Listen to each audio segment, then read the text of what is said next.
Bonjour et bienvenue dans cet entretien qui reçoit aujourd'hui le Premier ministre, chef de gouvernement du Mali, M. Choguel Maïga. Bonjour, Monsieur le Premier ministre. Bonjour, Alain. Alors, j'ai envie de commencer en disant, vous êtes considéré comme le faucon qui a décidé de bouter les Français hors du Mali. On exagère quand on dit ça? Je crois qu'on exagère. Nous formons une équipe qui a un chef. Oui, mais celui qu'on entend le plus, c'est vous, hein? Celui qui parle à la tribune des Nations Unies, celui qui est sur les médias, c'est vous. On n'a pas beaucoup entendu Assimi Goïta, le président, parler. Et nous échangeons beaucoup, il donne des orientations. Donc je sais plus ou moins, de façon précise d'ailleurs, sa vision des choses. C'est lui qui pense que la France vous a lâché en plein vol, comme vous l'avez laissé entendre à la tribune des Nations Unies. Abandon en plein vol, c'est un militaire. Dans l'art militaire, quand on dit qu'on a abandonné en plein combat, en fait c'est la trahison. Mais on a adouci les termes en parlant d'abandon en plein vol. Ces officiers ont fait entre 15 et 18 ans sur le théâtre des opérations militaires dans le Nord. Ils ont été enlevés, séquestrés par les terroristes pendant des mois. Ils ont échappé à des embuscades. Et lui, c'est le commandant des forces spéciales, les opérations les plus difficiles. Il était sur le terrain. Difficiles. Donc, c'est des hommes qui ont vécu dans leur chair, dans leur âme, toutes les trahisons, tous les coups bas.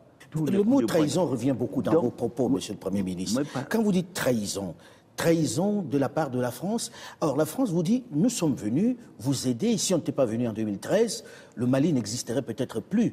Comment peut-on parler de trahison dans ces circonstances-là? Est-ce que vous savez que des hautes autorités françaises, des sénateurs, des députés, dans des débats, on dit clairement qu'il faut donner l'autonomie au Nord. Il faut un plan d'autonomie, que les Maliens du Nord et du Sud ne peuvent pas vivre ensemble. La fédération? En fait, ils voulaient diviser le Mali par une fédération. Le 15 mai 2015, quand l'accord pour la paix et la réconciliation issu du processus d'Alger a été signé, le lendemain, le ministre de la Défense français, Jean-Yves Le Drian, il a donné une interview sur RFI. Il dit que les Maliens du Nord et du Sud ont tout fait pour vivre ensemble. C'est difficile. Conclusion, on l'attire. Avant lui au Sénat, que ce soit de gauche ou de droite, au Parlement, c'est documenté, ils ont dit qu'ils vont donner un plan d'autonomie au Nord. Le ministre des Affaires étrangères de Nicolas Sarkozy, Alain Juppé, je l'ai écouté, j'ai documenté. Il a dit sur la chaîne LCI que son dernier voyage au Mali, en mars 2012, il a dit à ATT qu'il faut donner l'autonomie aux Touaregs. Des chefs indépendantistes ont dit que c'est la France qui leur a promis de diviser le Mali pour faire un État. Donc, quand après le pays a été envahi et que notre gouvernement a saisi l'État français, ce qui a été dit, convenu, pourquoi je parle de trahison? Ce qui a été convenu, la lettre est très claire, appui aérien et à renseignement. Il n'était pas prévu des militaires français au sol. C'est les soldats maliens qui ont libéré Konna, qui ont libéré Gao, qui ont libéré Tombouctou. Arrivé à Néfis, c'est l'armée française qui leur a barré la route. C'est la mer des... C'est réel ça que l'armée française a empêché d'entrer dans Kidal? C'est authentique. Avec quelle explication? Comment c'est expliqué qu'ils ne puissent pas rentrer dans une ville du Mali? Ils se sont opposés par les armes et l'ambassadeur de France, qui était là en ce moment, il s'appelait Christian Rouillet, pour avoir dit à son gouvernement, vous êtes en train de faire une faute. Ceux que vous soutenez ne sont pas représentatifs, ni dans la communauté touareg, ni dans la communauté. Ne vous discréditez pas avec eux. 2 jours après, on l'a relevé. Vous savez par qui on l'a remplacé? Non. Par l'officier de la DGSE, l'officier de liaison avec les mouvements séparatistes. La Direction générale de la sécurité extérieure, les services de renseignement. C'est un officier qui vient, qui s'appelle Jules Iberson. C'est lui qu'ils ont désigné ici comme ambassadeur. On se souvient, la liesse populaire ici, lorsque François Hollande, alors président, est venu ici, où on le remerciait pour avoir sauvé le Mali. 9 ans après, qu'est-ce qui s'est passé pour qu'on demande à l'armée française de partir dans la rue, partout, les politiques? Non, parce que ce jour-là, les Maliens ont crié à la sincérité des dirigeants français.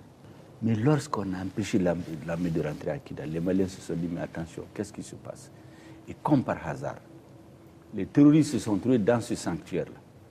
Ils se sont préparés pendant 2 ans. Pendant ce temps, l'armée française qui n'était pas prévue d'être au sol, pendant qu'ils interdisaient à l'armée malienne de rentrer au sol, ils amènent 4000 militaires avec un budget de 1 milliard. Mais est-ce que ce n'est pas avec l'autorisation du Mali? 4000 militaires, ce n'était pas prévu par l'opération Serval. Ce qui a été dit aux Maliens, ce n'est pas ça. 1 milliard de francs CFA par jour. Tout le reste est venu de ça. Est-ce que vous savez qu'Assimi Goïta, pour la petite histoire, fait partie des officiers qui ont été bloqués à la porte de Kidal? Ah. Les unités spéciales, ils ont pris un EFIS. Ils s'apprêtaient à donner l'assaut sur Kidal. Les Français ont bloqué. Qu'est-ce que vous faites maintenant que vous leur demandez de partir? Non, nous ne leur avons pas demandé de partir. C'est eux qui ont dit qu'ils partent. Ce qui s'est passé... C'est une certaine pression de la part des autorités et de la rue. Pas du tout. On a vu les pancartes fleurir les pancartes dans sont le pays. venues plus tard. C'est eux qui ont dit, le 3 juin et le 10 juin, parce qu'il y a un nouveau gouvernement, qu'ils vont quitter le Mali au motif que le Mali s'apprêterait à discuter avec les terroristes. C'est la raison avancée. Vous avez un accord de défense avec nous. Vous décidez d'en sortir. Vous ne nous avisez pas, c'est sur les médias qu'on apprend. À un sommet du G5 Sahel, le président français vient tout d'égo annoncer. Ce jour-là, notre président lui a dit, Monsieur le Président, ce n'est pas comme ça. Deuxièmement, nous savons que les deux forces terroristes au Sahel, c'est Al-Qaïda et les GIS. Les 70%, 80% de nos problèmes, ça vient d'Al-Qaïda. Toutes les emprises où est Al-Qaïda, les Français disent qu'ils les laissent. Ils partent se concentrer dans la zone des zones 3 frontières. Donc c'est une façon de dire au Mali, on vous livre à Al-Qaïda. L'accord qui nous lie, on le relie, on fait le divorce en bonne et due forme. Nous avons proposé une réécriture de l'accord, ils l'ont mis dans le tiroir. Certainement en attendant de renverser le régime, ils n'en ont parlé à personne. Et arrivé à un moment donné, ils se sont énervés, ils se sont mis à insulter nos autorités. Leur ambassadeur se livrait à des activités subversives ici. C'est pour ça que vous lui avez demandé de partir. Qui divisent les Maliens. Et lorsqu'ils sortent pour, de façon injurieuse, s'adresser au président de la transition, au chef de l'État malien, nous avons dit que c'en est trop. Surtout qu'on subodorait qu'il préparait un plan. Pour vous renverser, vous? Mais c'était très clair. Vous? C'est renverser le gouvernement, toutes les manœuvres qui se faisaient. C'est pour renverser tout ce discours-là, ce gouvernement illégitime issu de 2 coups d'État. Mais il y a un gouvernement, le premier gouvernement de la transition, il est issu d'un coup d'État, mais ils l'ont félicité. On a entendu Hollande Macron dire qu'ils ont fait en 3 mois plus que l'ancien gouvernement qu'ils ont soutenu à bout de bras jusqu'à sa chute. Et maintenant, les mêmes disent, ceux qui les ont renversés, oui, ils ont fait en 3 mois plus que les autres n'ont fait en 7 ans. Et quelques temps après, ils disent, non, c'est un gouvernement issu de 2 coups d'État. Simplement parce qu'Assimi Goïta a dit, les Maliens sont en train de mourir depuis 13 ans. Est-ce qu'on ne va pas essayer autre chose? Nous avons décidé de diversifier nos partenaires.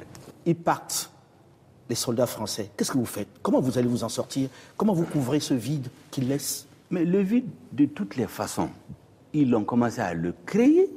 Ils ont quitté les bases de Tessalit, ils ont quitté les bases de Kidal, ils se préparaient à quitter Gao, à Tombouctou, ils ont laissé Gao et Tombouctou. Mais ces bases-là, il fallait qu'on les occupe.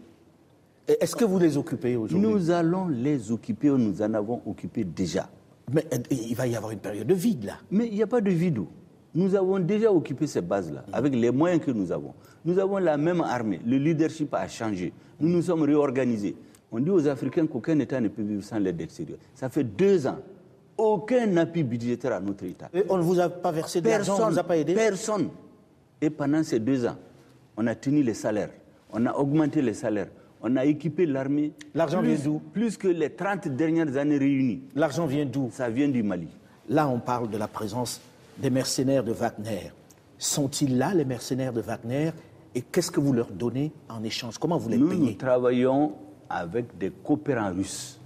Dans le cadre d'un Est-ce que vous avez signé avec une société privée ou avec l'État russe? Je vous dis, nous travaillons avec l'État russe. Nous ne commentons, le président Poutine dit... Mais nous ne commentons pas les propos d'autres chefs d'État, d'autres journalistes, d'autres commentateurs. On a vu ici des avions cargo atterrir, avec des hélicoptères neufs qui sortaient. Nous avons les instructeurs russes qui sont avec nos officiers. C'est pas Wagner. Mais on n'a pas caché. C'est pas Wagner. Non, le mot Wagner, c'est les Français qui le disent. Nous, on ne connaît pas de Wagner. Qu'est-ce qu'ils vous donnent, les Russes? La coopération russe Et pas seulement les Russes, comme je vous l'ai dit. On va arriver aux Nous autres. ne sommes pas seulement avec les Russes. Il y a qui d'autre? On sait qu'ils ont des problèmes géostratégiques avec la Russie. Nous, personne ne va nous entraîner dans un combat qui n'est pas le nôtre. Nous, on cherche à sécuriser notre population. On obtient avec la Russie, qui est un partenaire stratégique depuis 1960, qui a formé 80% de nos officiers par le passé. Amadou Toumani Touré, il a fait sa formation en Russie. Bandao a fait sa formation en Russie. Assimi n'a pas fait la Russie. Donc aujourd'hui, vous êtes aidé par les Russes. Comment vous les payez? On les paye par l'argent des Maliens. Vous n'avez pas donné de mines aux Russes? Non, mais on n'est pas dans ce jeu-là. Ça, c'est des procès qu'on nous fait.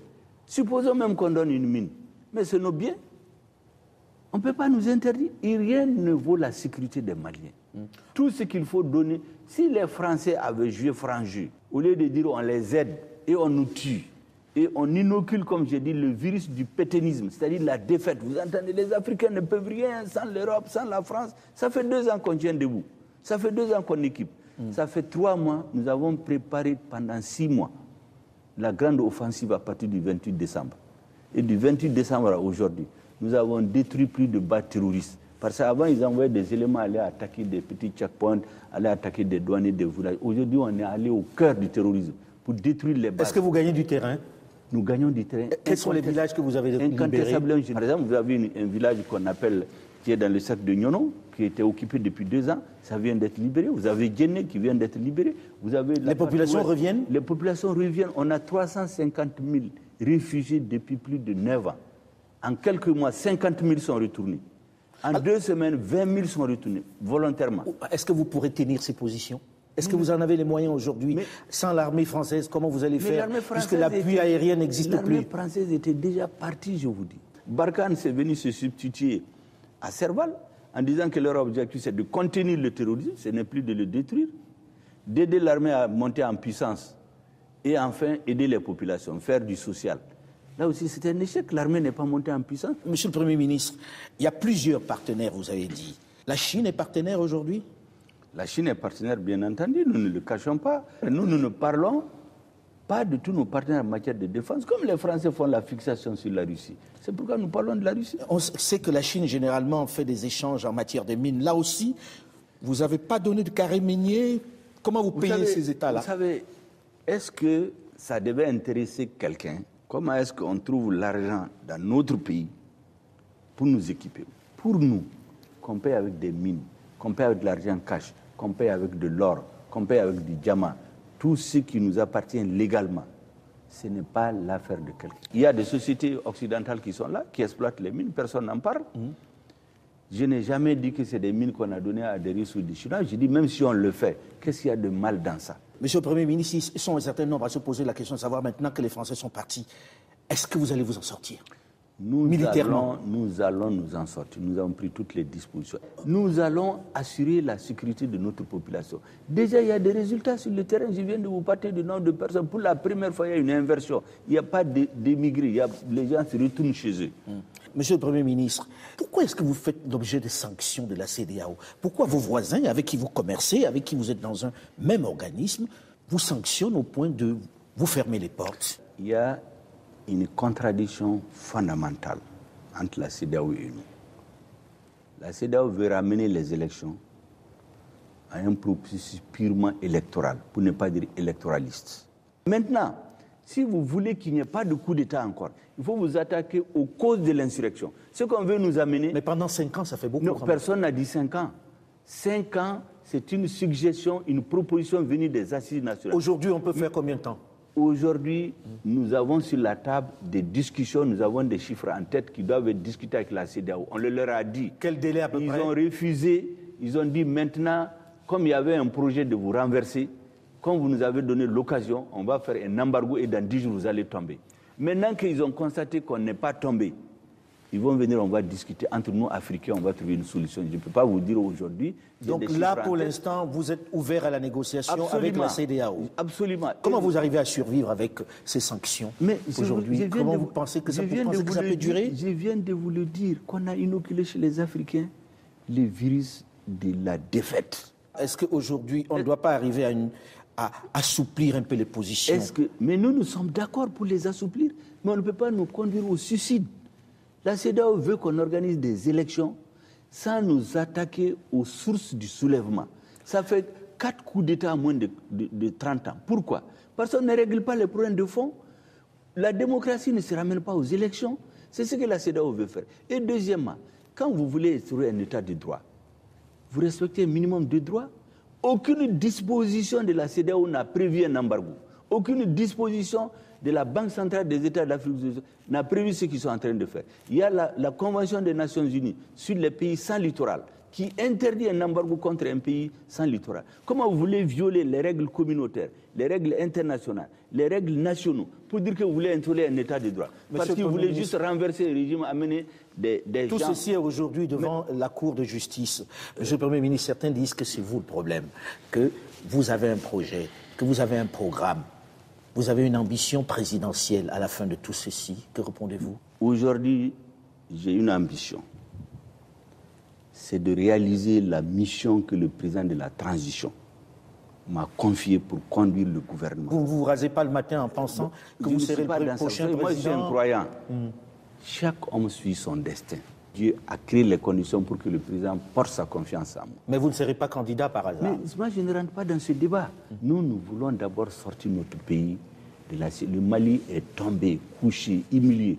Nous voulons le soigner, le faire asseoir, le faire marcher, le faire courir. Mais vous ne pouvez pas le faire sans vos voisins. Mais nos voisins... Et vous êtes fâché avec vos voisins? Mais nos voisins, on n'est pas fâché avec eux. Ils ont compris, je crois, leur tort. Le centre de gravité de notre pouvoir, ça doit être le peuple. Le jour où le peuple n'est pas d'accord avec nous, nous tirerons les conséquences. Les autres dirigeants, ils avaient peur de parler, parce que quand tu parles, quand la France est fâchée, tu ne seras plus rien. Nous avons décidé d'expliquer à notre peuple. Si le peuple nous dit demain qu'il n'est plus d'accord avec nous, le lendemain, on tire les conséquences. Ce peuple veut être libre et nous allons le libérer. On va terminer là-dessus, Monsieur le Premier ministre. Nous arrivons au terme de cet entretien. Merci, Monsieur le Premier ministre, de nous avoir reçus. L'actualité continue sur France 24 et RFI.